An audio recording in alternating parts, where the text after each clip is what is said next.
Morning student, this is your 9th class chemistry lesson number 3 के atoms and molecule का क्या discuss कर रहे थे हम। Mole concept. मोल मतलब एक क्वांटिटी जो 6.022 इंटू 10⁻23 के बराबर होती है, किसी भी चीज़ का हो।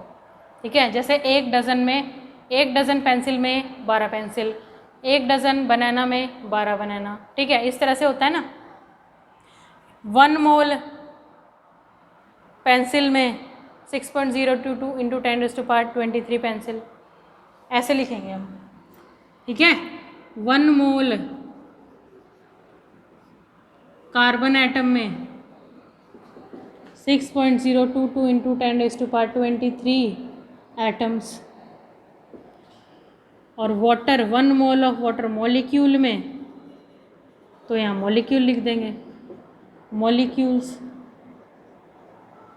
ठीक है, अब हम कर रहे थे एटॉमिक मास से रिलेशन इसका।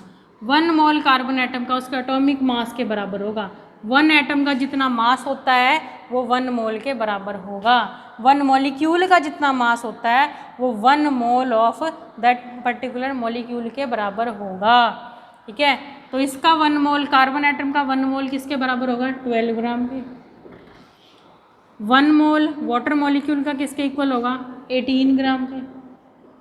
वाटर का कैसे कैलकुलेट करेंगे? H2O, हाइड्रोजन 2 है, 1 इंटू 2 प्लस ऑक्सीजन 16 है, 2 इंटू 16 कितना आ गया? 18U।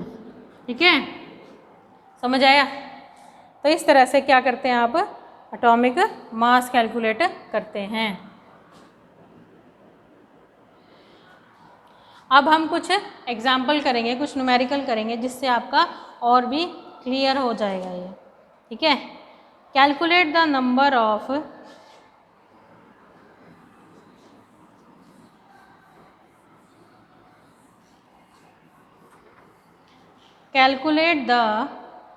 mass of 2.5 mole of methane. Calculate the mass of 2.5 gram of mass of 2.5 mole of methane.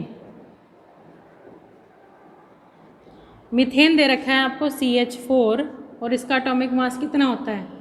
Carbon का दिया हुआ है 12U और हाइड्रोजन का दिया हुआ है 1U। सबसे पहले हम इसका एटॉमिक मास निकाल लेंगे। एटॉमिक मास कितना होता है टोटल मीथेन का? कार्बन का 12, ये कितने हैं? 4 एटम हाइड्रोजन के, 1 इंटू 4 कितना हो जाएगा? 12 प्लस 4 कितना होगा टोटल? 16U। कितना होगा टोटल? 16U। ये आ गया इसका मॉलिक्यूलर मास। किसका मॉलिक्यूलर मास? मीथेन का। ठीक है, हमें निकालने हैं मॉलिक्यूलर मास ही निकालना है ना। Molecular mass of 2.5 mole of methane. 1 mole of methane molecule will be equal to, उसके मॉलिक्यूलर मास के बराबर होगा। 1 मोल ऑफ मीथेन मॉलिक्यूल किसके बराबर होगा? 16U के। 16U क्या है? Molecular mass of methane. 1 mole of किसी भी मॉलिक्यूल का उसके मॉलिक्यूलर मास के बराबर होता है। 1 मोल ऑफ किसी भी एटम का उसका एटॉमिक मास के बराबर होता है। मास और पार्टिकल्स में डिफरेंस समझिए। 1 mole of methane is equal to 16U, ये उसका मास है, और 6.022 इंटू 10⁻23 ये उसमें पार्टिकल प्रेजेंट है। ये एक एटम का मास है, ये पार्टिकल प्रेजेंट है। ठीक है, तो 1 मोल में इतना तो मास होता है, इतना वेट होता है उसमें, और इतने पार्टिकल प्रेजेंट होते हैं। तो हमें क्या निकालना है? मास निकालना है, मॉलिक्यूलर मास। 1 मोल में इतना मास होता है। ठीक है, तो कितने मोल का निकालना है हमें? 2.5 मोल का। 2.5 मोल्स ऑफ CH3। 16 यहाँ, 1 multiply 2.5।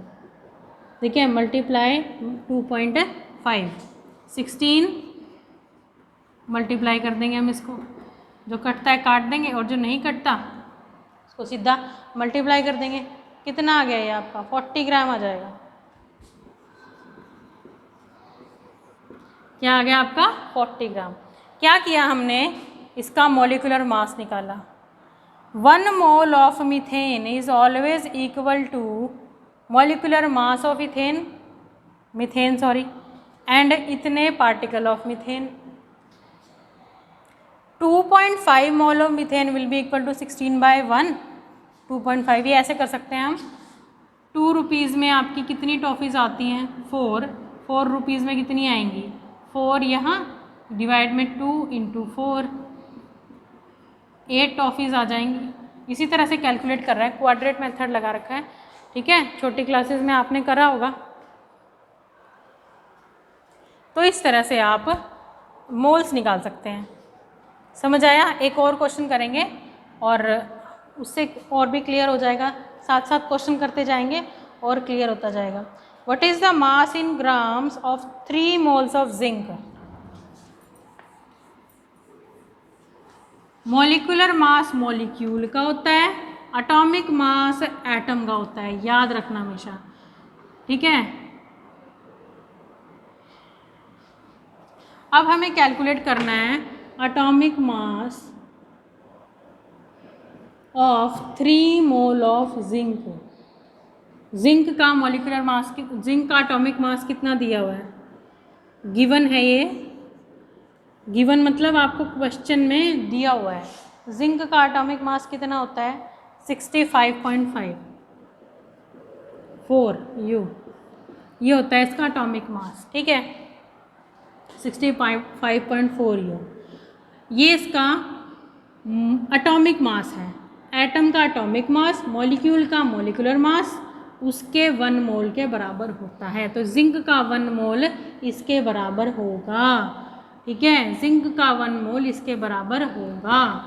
1 mole of atom will be equal to atomic mass, 1 mole of molecule will be molecular mass, ठीक है। तो इसका एटॉमिक मास इतना है, 1 mole of zinc is equal to 65.4 u. तो 3 मोल ऑफ जिंक कैसे निकालेंगे, इसको 3 से मल्टीप्लाई कर देंगे, ठीक है, क्या कर देंगे, 65.4 को 3 से मल्टीप्लाई कर देंगे, ठीक है, कितना आ जाएगा, 0.2691, ये आ जाएगा आपका इसका टोटल 3 मोल्स का, ठीक है। ये वैसे ही है, 1 रुपीज़ में आपकी 5 टॉफ़ीज़ आती हैं, तो 3 रुपीज़ में कितनी आएंगी, उसको मल्टीप्लाई कर दोगे आप 5 को 3 से, 15 आंसर आ जाएगा, ठीक है। इस तरह के मेथड लगा के आप किसी भी मोल कॉन्सेप्ट को सॉल्व कर सकते हैं। इसको हम दोबारा से रिवाइज़ करें, अगर समझ में नहीं आया तो यहाँ तक आप खुद रिवाइज़ कीजिएगा। Thank you and have a nice day.